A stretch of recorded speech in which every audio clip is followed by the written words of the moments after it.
Train यानी रेलगाड़ी।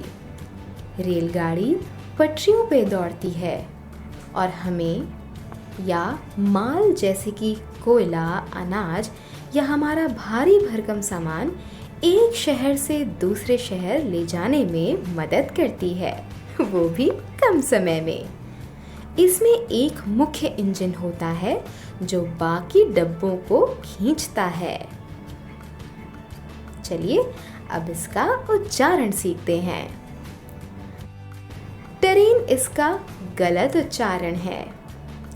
इसे सही तरीके से बोलने के लिए ट और र पे हल्का दबाव डालते हुए साथ में बोलें ट्रे, और इसमें जोड़ दें न। जोड़ते हुए बोलें ट्रेन।